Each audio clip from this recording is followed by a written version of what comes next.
창세기, 출애굽기, 레위기, 민수기, 모세오경이라 그러지요. 모세가 기록한 5권의 책 해서 모세오경인데, 네 번째 성경인 민수기 되겠습니다. 민수기를 다 펼쳐 놓으시고요. 이제 우리 타이틀은 민수기 그렇게 되어 있는데, 원래 1절을 한번 보시기 바랍니다. 1절 보시면서 제목에 대해서 간략하게 말씀을 나누고 시작하도록 하겠습니다. 우리 1절 말씀을 다 같이 한 음성으로 받들겠습니다. 이스라엘 자손이 애굽 땅에서 나온 후 제2년 2월 1일에 여호와께서 시내 광야 해막에서 모세에게 일러 가라사대. 예, 모세에게 일러 가라사대 그렇게 되어 있는데요. 옛날 번역이니까 일러 가라사대 그렇게 되어 있습니다.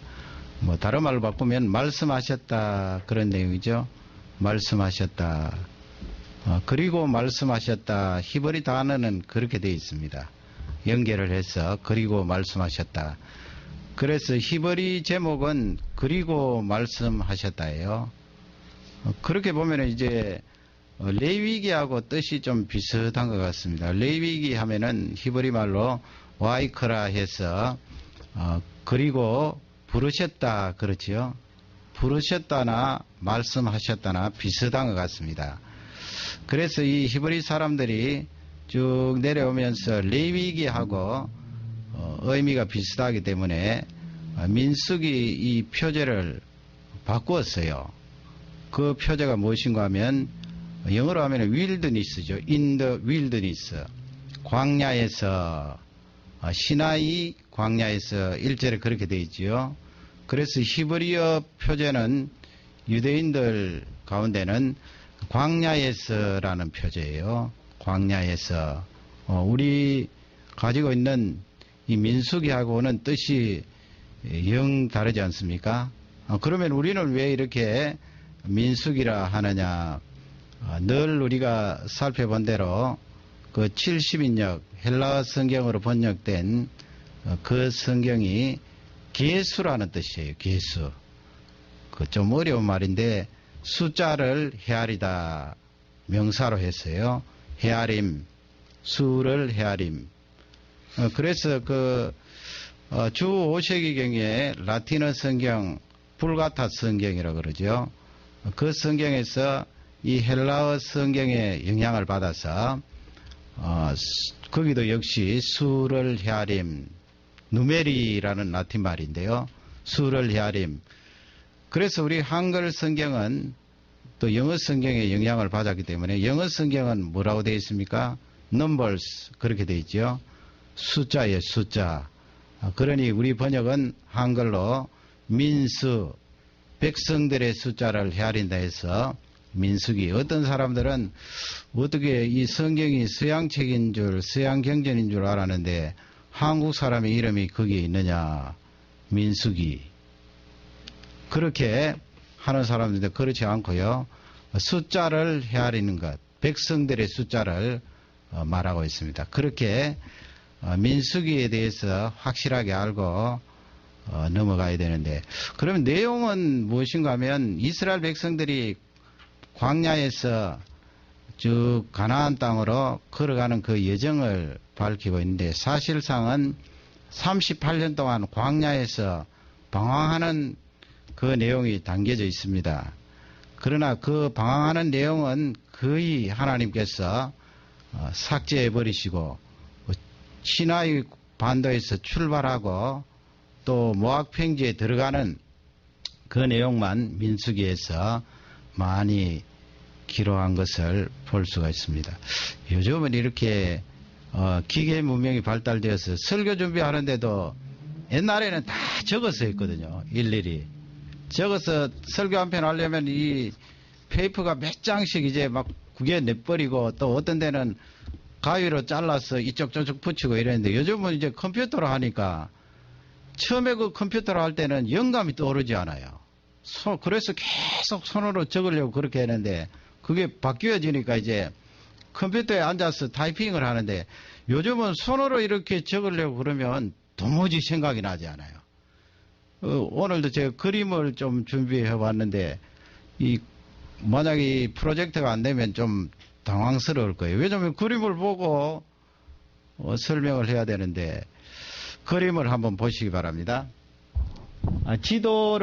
첫 번째 지도를 보시면 늘 우리가 보아온 그런 지도 아닙니까? 이렇게 삼각형으로 이렇게 되어 있지요. 이쪽 제가 서 있는 쪽은 아라비아 반도예요.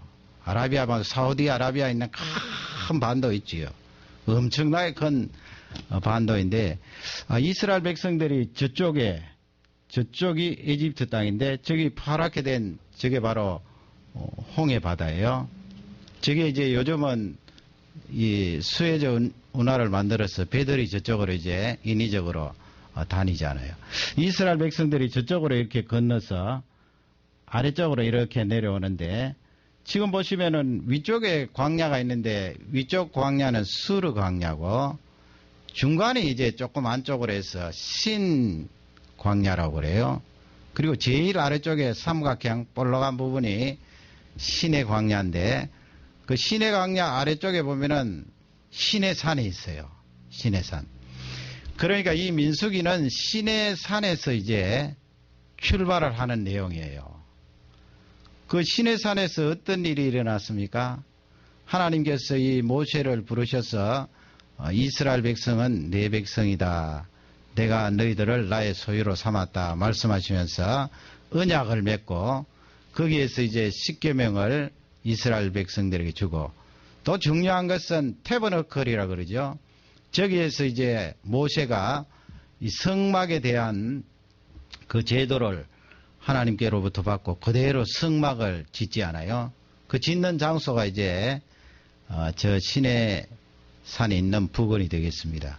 그 성막은 한 군데 딱 정착해서 세워두는 것이 아니고 광야 생활하는 중에 자꾸 움직일 수 있는 거지요. 텐트니까 말이죠. 조립을 해서 세웠다가 뜯어서 움직이곤 그렇게 하는데요.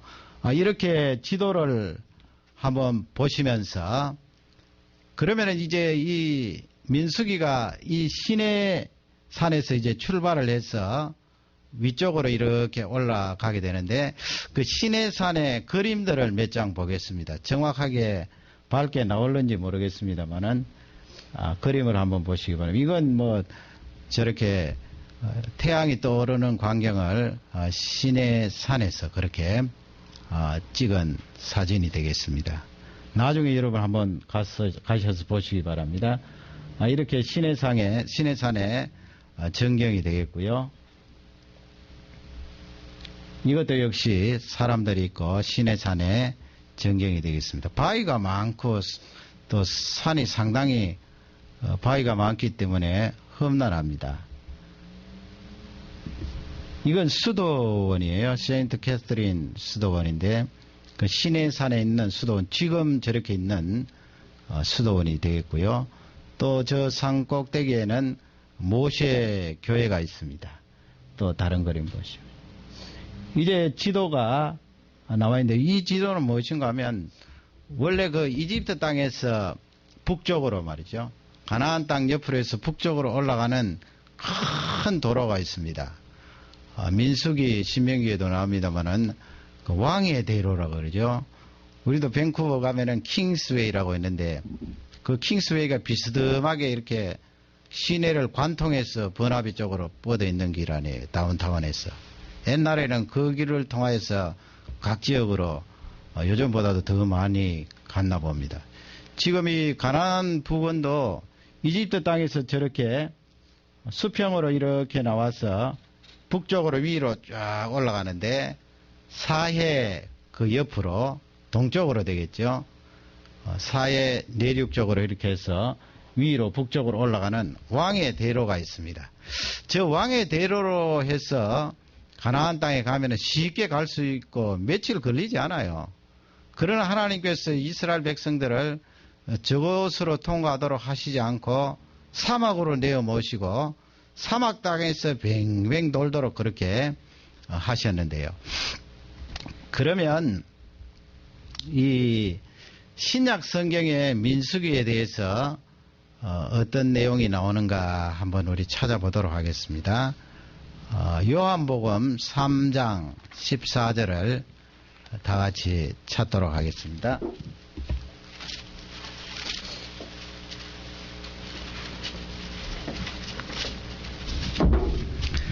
요한복음 3장 14절에 예수님께서 이 민수기의 내용을 인용하시는 그런 내용이 나와 있는데, 여러분 너무나 유명한 말씀이잖아요. 우리 다 같이 한 음성으로 받들겠습니다.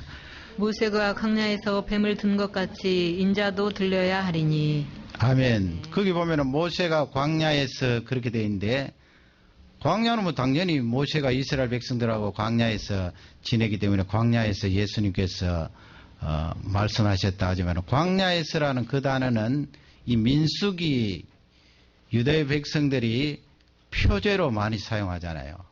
광야에서 뭘 들었다고요? 뱀을 든 것까지. 이스라엘 백성들이 불평하고 원망하니까 하나님께서 불뱀이 나오게 만드셔서 이스라엘 백성들이 독에 감염이 되어서 죽었잖아요. 그럴 때 하나님께서 이 구리로 만든 놋뱀을 만들어서 장대 위에 달아라 했을 때 많은 사람들이 그것을 보고 살았다 하는 내용인데, 거기에 그 내용이 어디 있는가 하면 민수기로 돌아가 보세요. 민수기 21장 9절에 있어요. 민수기 21장 9절 말씀을 항상 왔다 갔다 할 때는 민수기 쪽에 이렇게 손을 받쳐주시면 좋겠습니다. 민수기 21장 9절을 우리 다 같이 받드리겠습니다. 모세가 놋뱀을 만들어 장대 위에 다니 뱀에게 물린 자마다 놋뱀을 쳐다본 즉 살더라. 아멘. 거기에 그 역사적인 사실이 있죠. 광야에서 많은 사람들이 뱀에 물렸을 때 하나님의 말씀대로 그 구리뱀을 만들어서 높이 달았을 때에 백성들이 그것을 그냥 보기만 봐도 살아났다 하는 내용인데, 예수님께서 그 내용을 인용하시면서 자신이 십자가 위에 달리실 것이다 하는 것을 말씀을 하고 있습니다. 그러므로 여러분, 우리도 예수 그리스도의 나무에 달리신, 나무에서 저주받으시고 나를 위하여 죽으신 그분을 보고 믿으면 구원함을 받을 수 있고 살 수 있다 하는 내용을 예수님이 말씀하시면서 민수기를 인용하셨어요. 거기 모세라는 사람을 집어넣으시고, 그러므로 이 민수기는 모세가 기록했다 하는 것을 우리가 꼭 알 수가 있고요. 그 다음에 이 내용을 간추려 보면은 아주 쉬워요. 1장에서 10장 10절 사이는 이제 시내산에서 준비를 하는 거예요. 출발 준비예요. 광야 길을 걷기 위하여서 250만 명 혹은 200만 명 되는 그 거대한 사람들이 움직이려고 이제 준비를 하는데, 준비가 이제 두 부분으로 나누어져 있어요. 1장에서 4장, 또 5장에서 10장 그렇게 됩니다. 오늘은 1장에서 4장 하는데, 두 번째 파트는 10장 11절부터 4장 14장 마지막 절까지인데, 그건 이스라엘 백성들이 가데스라는 그곳에서 하나님을 거역하는 내용이 거기에 나오고 있고요. 그 다음에 15장부터 22장 1절까지는 이제 이스라엘 백성들이 모압 평지로 가기 위해서 준비하는 내용이 나와요. 그러니까 14장하고 이 15장 사이에 38년이라는 세월을 하나님께서 기록하지 않으셨어요. 그냥 빼버리셨어요. 그리고 22장부터 36장 마지막 장까지 모압 평지, 지도를 보시면 다음 지도를 한번 보시기 바랍니다. 이스라엘 백성들이 가데스 바네아라고 여러분 보이십니까? 요렇게 볼록해서 저 위에 흰 글씨로 되어 있는데 저게 가데스 바네아고요. 요 아래쪽이 이제 시내산인데, 이 이스라엘 백성들이 1장에서 10장 10절까지는 시내산에서 준비를 해서 쪼로로록 저기 가요. 어디까지? 가데스 바네아까지. 저기 가데스 바네아에 가서 11장부터 14장까지 하나님을 거역한답니다. 하나님을 거역하고 원망하고 다시 애굽으로 돌아가자 하는 바람에 하나님께서 제1세대 이집트 땅에서 나온 사람들 가운데 20세 이상은 다 광야에서 죽을 것이다. 그래서 38년 동안 조푸곤에서 뱅뱅 도는 거예요. 뱅뱅 돌다가 이제 민수기 15장부터는 다시 저기에 돌아와서 모압이 어디입니까? 모압이 지금 저기에 호수처럼 보이는 거 있죠? 그 위쪽이 내륙적으로 위쪽이 모압 평지인데 저기까지 가기 위해서 이제 다시 출발을 하는 내용이 나와 있어요. 성경을 한번 찾아보겠습니다. 20장 1절을 찾아보세요. 민수기 20장 1절. 다 같이 하남성으로 받들겠습니다. 정월에 이스라엘 자손 곧 온 회중이 신광야에 이르러서 백성이 가데스에 가더니 미리암이 거기서 죽음에 거기 장사하니라. 아멘. 거기 미리암은 누구예요? 우리 청소년 미리암은 누굽니까? 미리암. 그 우리가 성경을 많이 알아야 돼요. 미리암은 모세의 누나지요. 왜 옛날에 갈상자 동동 떠내려갈 때 이렇게 지켜봐준 누나가 미리암이잖아요. 그 미리암이 죽은 내용이 나오고 신광야가 나오고 아까 신광야가 어디라고 그랬습니까? 요 삼각형이 있는데 중간 부분이 신광야라고 그랬죠. 그러니까 이스라엘 백성들이 저기에서 38년 동안 뱅뱅 돈 거예요. 그 신광야에서 이제 가데스로 다시 원위치한 거예요. 그러니까 20장 1절은 38년 뒤의 사건이에요. 뱅뱅 돌다가 다시 원위치로 가서 20장 1절부터 이제 다시 모압으로 이제 모압 평지로 얼마 안 돼요, 거리가. 모압 평지로 그냥 출발을 하고 22장부터 이제 모압 평지 36장까지 그 가나안 바로 앞에서 요단강 내륙 쪽 동편 쪽에서 거기서 일어난 사건들을 기록하고 있는 내용이 되겠습니다. 그러면은 오늘 살펴볼 것은 1장에서 4장 사이인데, 그러니까 이 민수기의 제목이 넘버스인데 그것은 이제 사람의 숫자를 헤아리는 거잖아요. 그 영어 성경이나 헬라 성경이 그렇게 한 것은 근거가 있어서 그렇게 한 거지요. 그 근거는 바로 1장에서 4장 사이에 나오는 백성들의 숫자를 헤아리는 그 내용을 근거로 하고, 그게 바로 1차 계수예요. 그리고 38년 뒤에 26장에 가면 다시 2차 계수가 있어요. 숫자를 헤아리는 내용이 있는데 그 두 가지를 근거로 백성들의 숫자를 헤아림 민수기 그렇게 하는데요. 오늘은 그 백성들의 숫자를 헤아리는 것이 우리에게 무슨 의미가 있는가. 수천 년 전에 그것도 이스라엘 백성들, 우리하고 핏줄도 다른 그 사람들이 사막에서 헤매면서 숫자 헤아린 그것이 우리에게 무슨 의미가 있는가 살펴보기를 원합니다. 1장 3절 우리 다 같이 한번 읽겠습니다. 민수기 앞쪽으로 가서 1장 3절을 다 같이 한 음성으로 읽습니다.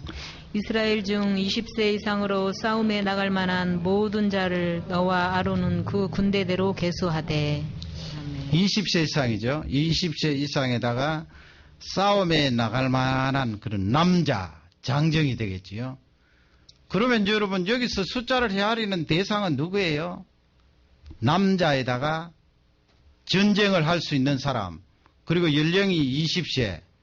하나님께서 왜 이렇게 이스라엘 백성들을 헤아리면서 전쟁에 나갈 만한 사람을 골랐을까요? 그리고 남자들을 선택해서 숫자를 헤아리게 하셨을까요? 그것은 바로 가나안 땅에 들어가서 전쟁을 해야 되기 때문에 그래요.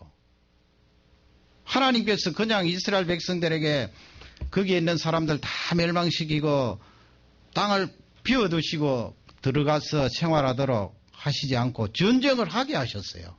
직접요. 그러기에 여러분 숫자가 얼마나 중요합니까? 요즘처럼 뭐 이렇게 무기가 잘 발달되어 있으면은 그냥 무기가 더 발달되고 많은 무기를 가지고 있는 쪽이 이기지만 옛날에는 사람 숫자예요. 사람이 많으면 이길 수밖에 없잖아요. 그 숫자가 굉장히 중요해요. 이것은 신약에 사는 우리에게 우리도 영적인 전투가 있음을 알려주는 말씀이에요. 하나님께서 모든 것을 평정해 놓으시고 그냥 신앙생활 편하게 잠자듯이 하라고 하신 것이 아니고 영적인 전투가 있음을 우리에게 알려주시고요. 이 영적인 전투에서 군사인 우리들, 교회 안에 있는 우리들은 준비를 하고 다듬고 훈련을 할 필요가 있다는 것을 우리에게 잘 알려주고 있습니다. 그러면 숫자가 얼마나 될까요? 2장 32절 말씀을 다 같이 읽겠습니다. 민수기 2장 32절입니다. 다 같이 읽습니다. 이상은 이스라엘 자손이 그 종족을 따라 계수함을 입은 자니 모든 진의 군대 곧 계수함을 입은 자의 총계가 60만 3,550명이었으며 60만 얼마예요? 60만 3,550명. 얼마나 정확해요. 10단위까지 정확하게 그렇게 헤아린 거예요. 이 성경 말씀이 지금부터 3,500년 전에 민수기가 약 그렇죠. 3,450년 전에 그렇게 기록되었지만은 정확하게 숫자를 헤아린 거예요. 어떻게 그렇게 60만 이상 되는 사람들을 헤아릴 수가 있는가? 지파대로 나누니까요. 그 지파대로 나누고 그 밑에 두령들도 있고 그 밑에 또 리더자들도 있고 하기 때문에 밑에서부터 이렇게 헤아려서 올라오면 되잖아요. 도합하면은 12지파가 60만 3,550명. 정확해요. 하나님께서 이스라엘 백성들에게 역사하셨던 그 일들이 실제 있었고 역사적인 사건이다 하는 것을 우리에게 잘 알려주고 있는데, 그러면 이제 이렇게 숫자를 헤아린 뒤에 하나님께서 이스라엘 백성들에게 전쟁하는 군사들처럼 그렇게 질서정연하게 대열을 갖추라고 그랬어요. 그걸 이제 이 민수기에서는 진이라 그래요. 진. 뭐 영어로는 캠프라 그러죠. 캠프. 진. 진을 갖추라고 그랬어요. 그 진을 갖추는 그림을 한번 보시기 바랍니다. 그래서 오늘 이 그림이 꼭 있어야 돼요. 그 다음번에 한번 넘겨주시기 바랍니다. 예, 이게 진을 갖춘 그림인데 말이죠. 이게 도대체 뭐예요? 이게 이제 1장부터 4장 사이에 나오는 내용이에요. 하나님께서 이 말씀을 기록해 놓으시고 신약에 사는 우리들에게 어떤 의미로 이 진에 대해서 메시지를 주시고 계시는가. 이쪽이 이제 동쪽이 되겠고요. 저쪽이 서쪽이 됩니다. 사실 우리가 지금 이 밴쿠버에 있는 방향하고는 반대입니다. 위쪽은 아시는 대로 북쪽이고 아래쪽은 남쪽인데, 동쪽은 이제 글씨가 보이나요? 유다 지파 나오고요. 스불론 지파 나오고 그렇게 동쪽이 되겠고, 이쪽 남쪽은 르우벤 지파. 그러면은 이스라엘 12지파 가운데 가장 장자 지파는 어느 지파예요?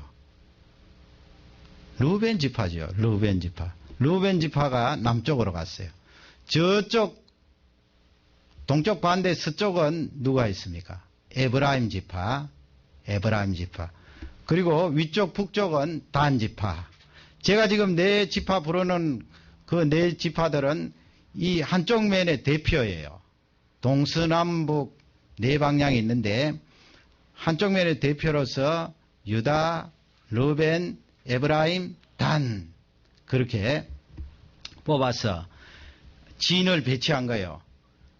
반드시 저렇게 저 진 속에서 거주를 해야 되는데, 그 두 번째 안에 바깥쪽에는 12지파가 있고 두 번째 안에는 뭐가 있나? 글씨 보이나요?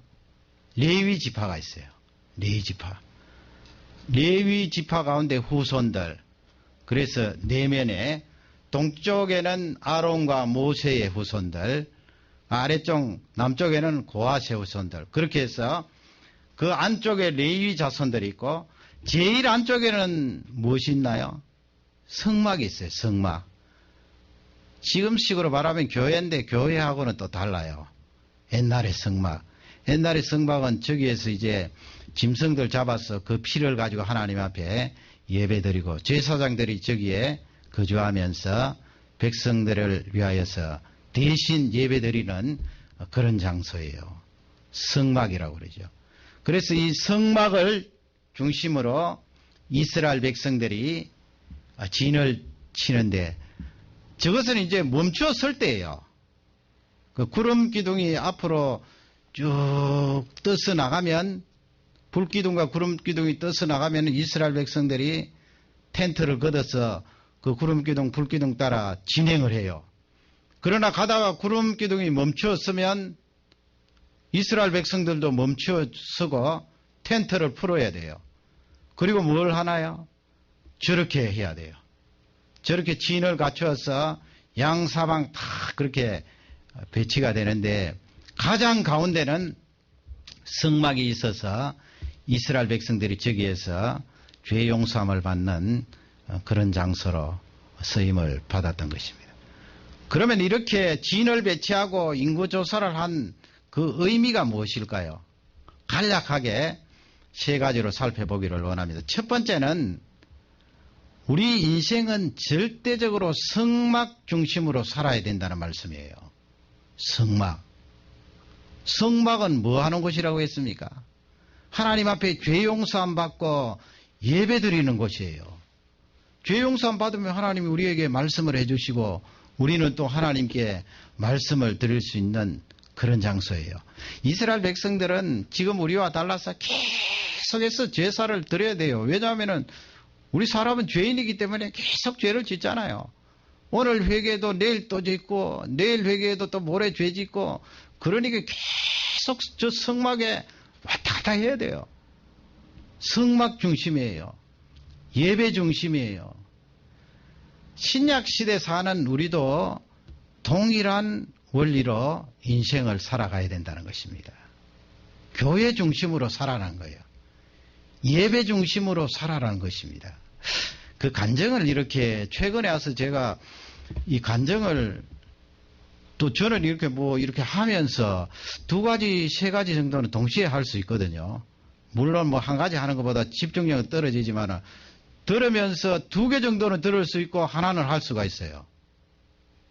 그 두 개 동시에 귀에 들어오면서 뭘 할 수가 있는데 간증을 많이 듣는데 그 사람들이 참 귀하게 쓰임 받아요. 공통점은 그렇게 특별한 재능이나 다른 사람보다도 많이 받은 것은 없어요. 거기 받았다는 것은 선천적으로 뭐 가지고 태어난 것은 없다는 거예요. 그런데도 그렇게 귀하게 쓰임 받는 거예요. 귀하게 쓰임 받는 공통점은 어릴 적부터 아니면 혹은 예수 그리스도를 영접하는 그날부터 교회를 그렇게 좋아했다는 거예요.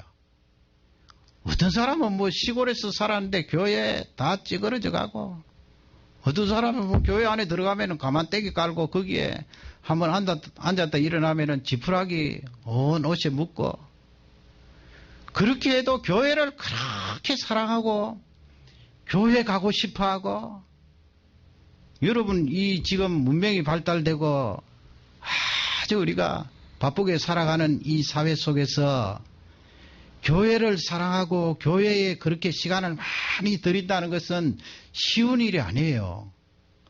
그럼에도 불구하고 대부분의 쓰임받는 사람은 교회를 그렇게 사랑했어요. 그 가운데 어떤 분은 그분이 서울에서 살았는데 뭐 오래전에 서울이니까 그렇게 길이 잘 되어 있지 않았나 봐요. 장마철에 비가 막 내리면 교회가 이렇게 언덕으로 한참 올라가서 교회가 거기에 있는데 장마철에 비가 오면은 막 거기에 물이 고여서 말이야. 물이 고여서 성도들이 예배드리러 올라오다가 그냥 거기 푹 빠지고 발을 다 버리고 그렇게 하니까 이 소년이 말이죠. 그 비가 오는 날이면은 흙을 바깥에서 뜨다가 다 이렇게 메꾸는 거예요. 비가 올 때마다 말이죠. 왜 그렇게 하는가? 예배드리러 오는 이 아저씨, 아줌마들이 예배드리러 오는 이 귀한 발걸음인데 내가 하나님의 교회를 사랑하고 하나님께 예배드리는 것을 좋아하기 때문에 흙을 떠다가 거기에 막는다는 거예요. 그분이 여러분 얼마나 훌륭하게 된 줄 아세요? 다 밝힐 필요는 없지만은 대부분의 귀하게 쓰임받는 사람은 선천적으로 무엇을 가지고 타고난 분들이 아니고 제가 이렇게 한번 상상을 해봤어요. 이런 진을 갖추고 이제 구름 기둥이 탁 멈추면은 저렇게 진을 치고 텐트를 치고 사막에 쫙 있을 거 아니에요. 오늘 본대로 20세 이상만 60만 3,550명이니까 거기에 자녀 있고 부인 있고 따지면 사실은 250만 명으로 간주하는 학자들이 많아요. 250만. 250만 하면 이 밴쿠버 전체 서리 랭리 포함해서 250만 되지 않아요. 그러면 여러분 성막을 중심으로 이 거리가 얼마나 되었을까요? 물론 요즘처럼 라따 하나가 이렇게 집 한 채 지으려면 크게 되는 그때는 텐트를 쳤기 때문에 지금보다는 좁겠지만 그래도 상당히 넓었을 거예요.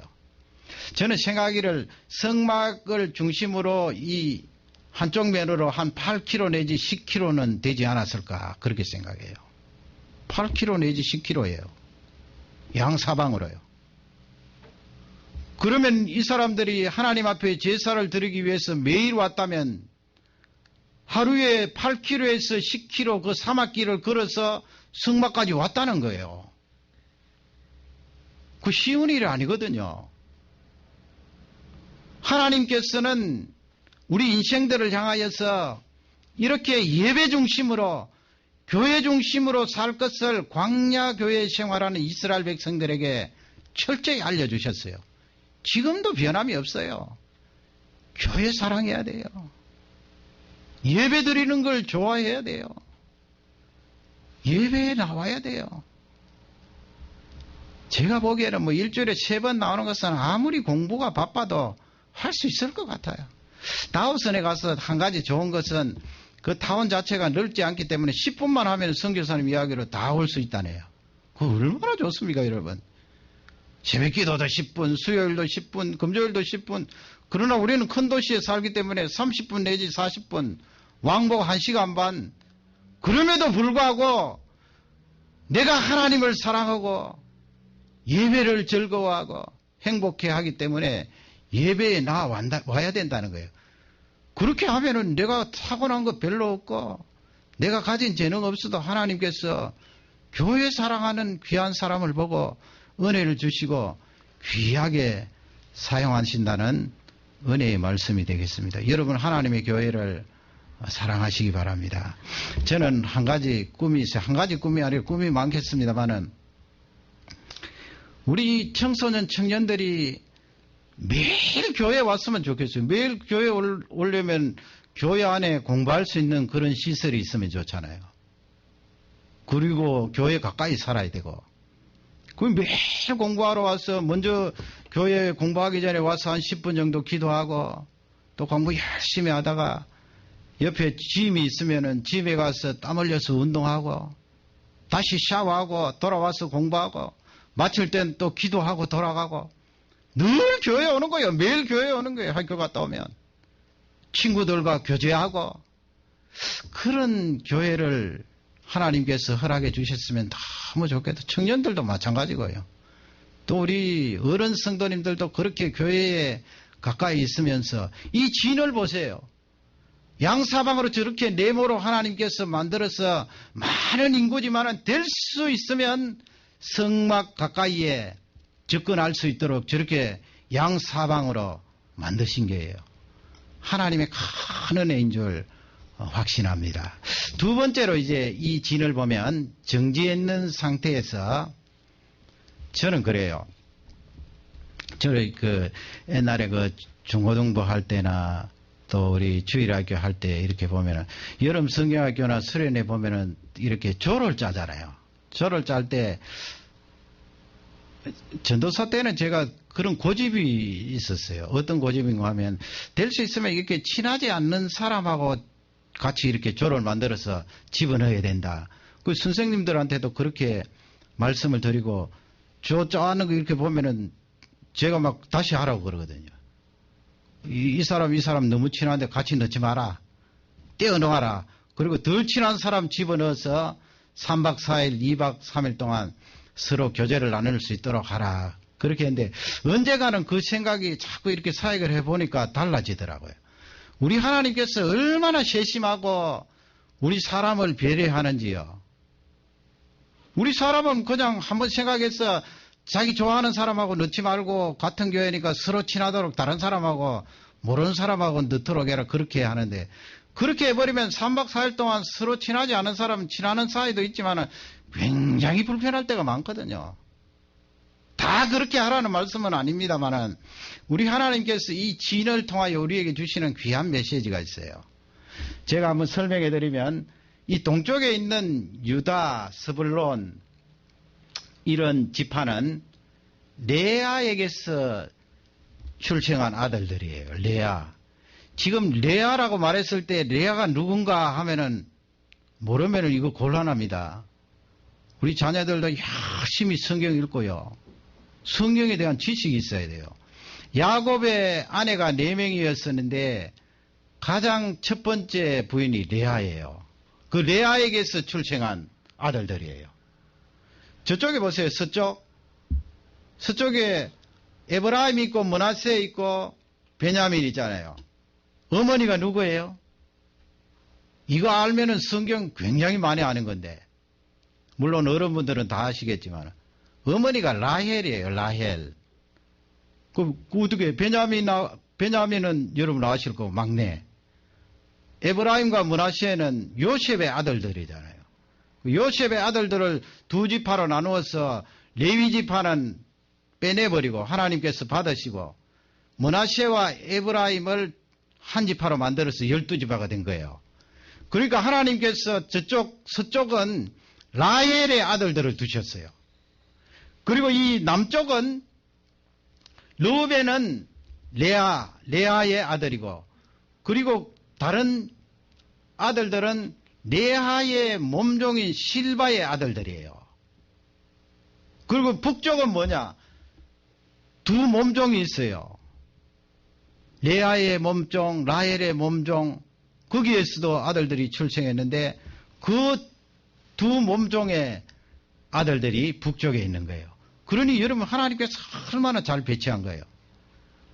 혹시 이스라엘 백성들 가운데 그 출신 때문에 갈등이 있을까봐 하나님께서 이렇게 배려하셔서 이렇게 배치한 거예요.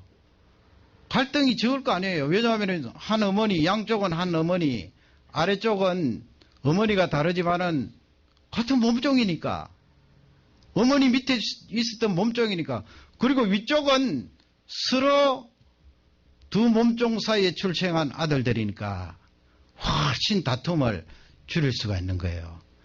그러므로 어느 정도는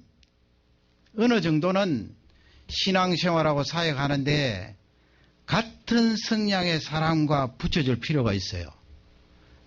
너무 제가 옛날에 생각했던 처럼 완전히 극과 극인 사람을 갖다 집어넣어서 힘들게 하는 것보다도 이 하나님께서 사용하신 이 방법이 우리에게 요긴할 때가 있다 하는 것을 말씀해 주고 있습니다. 교회가 자꾸 이렇게 커질수록 그런 그룹을 만들어야 되겠지요. 서로 같은 일을 하고 같이 공감할 수 있고 많이 이해할 수 있는 그런 그룹을 만들어줘야 돼요. 그렇게 되면 하나님의 일들을 더 효율적으로 감당할 수 있다는 것을 우리는 알 수가 있습니다. 우리 하나님이 얼마나 세밀하게 우리를 배려하시나 하는 것을 다시 한번 느끼며 감사할 수가 있습니다. 마지막 세 번째로 이제 이 첫 번째, 두 번째는 정지해 있을 때, 구름이 멈춰 있을 때 저런 진을 갖추어서 캠프를 치고요. 그 다음에 이제 세 번째는 진행을 할 때입니다. 진행할 때는 또 달라요. 가장 첫 번째 오는 대열은 유다 지파가 있는 대열이에요. 동쪽. 우리가 뭐 동쪽 하면은 시작할 때 그런 뉘앙스가 많잖아요. 성경에도 그런 뉘앙스가 있어요. 유다 지파를 첫 번째로 넣고 동쪽으로 넣었어요. 유다 지파에서 누가 나오셨나요? 원래는 르우벤이 저 자리에 들어가야 되거든요. 왜냐하면 첫 번째이기 때문에. 이스라엘 백성들도 구약시대에는 첫 번째 태어난 아들을 굉장히 따졌거든요. 요즘은 뭐 관계없습니다만은 그 구약 성경에 보면 너무 많이 따졌어요. 하나님께서 더 은혜를 부어주시고 복을 주셨는데 말이죠. 르우벤은 빠지고 유다가 저기에 들어오게 되었어요. 그것은 유다의 후손을 통하여서 우리 예수님께서 이 세상에 오실 것을 미리 상징적으로 저렇게 나타내 주신 것이 되겠습니다. 그리고 제일 앞에는 무엇이 오나요? 하나님의 언약궤가 와요. 그리고 유다지파 다음은 이 성막을 뜯으면 기둥 같은 거 말이죠. 또 텐트 같은 거. 그런 것은 두 번째 오고, 그 다음에 진들이 오고, 가장 중간에 무엇이 오는가 하면 성막의 기구들이 있어요. 거기 뭐 떡상도 있고 또 등잔도 있고 말이죠. 그런 성막의 기구들을 레위 후손들이 저렇게 메고 가게 되고, 그 다음에 지는 에브라임 지파, 마지막 지는 단 지파, 이렇게 해서 쫙 사막에 가게 되는데, 그러면 제일 앞에 왜 하나님께서 언약궤를 이렇게 두셨을까요? 아까 제가 정지에 있을 때 성막이 가운데 있으면 그 이스라엘 백성들 진과의 거리는 약 1km 떨어져야 돼요. 1km. 그런데 여호수아서에 보면은 이렇게 하나님의 언약궤가 앞쪽으로 쫙 나가서 요단강을 건너잖아요. 거기도 보면은 약 1km, 조금 더 구체적으로 말씀드리면 900m 정도, 그렇게 해서 이스라엘 백성들은 그 뒤에 따라가는 거예요. 하나님의 언약궤는 1km 앞쪽에 그렇게 가고요. 하나님께서 이스라엘 백성들이 진행할 때 왜 그렇게 하셨을까요? 하나님의 언약궤는 하나님의 지금 현재 현존하셔서 이스라엘 백성들과 함께 하시다는 그것을 눈으로 보여주신 거예요. 하나님이 함께 하시다. 그러면 여러분, 신약시대 사는 우리는 하나님이 함께 하시다 하는 그 구체적으로 볼 수 있는 것이 뭐예요? 물론 성령 하나님이 우리 속에 함께 하시지요. 그러나 눈으로 볼 수 있는 게 있다니까요. 하나님이 나와 함께 하시다. 하나님이 우리 교회와 함께 하신다. 하나님이 우리 가정과 함께 하신다. 그것이 무엇인가요? 하나님의 말씀이에요. 66권의 말씀. 이 66권의 말씀을 우리에게 주셔서 이 66권의 말씀을 따라가라고 말씀하신 거예요. 그러므로 이스라엘 백성들 앞에 나아가는 이 언약궤는 신약적으로 말하면 하나님의 말씀을 나타내고 있습니다. 우리가 인생을 살아가는데 암담할 때가 많지요.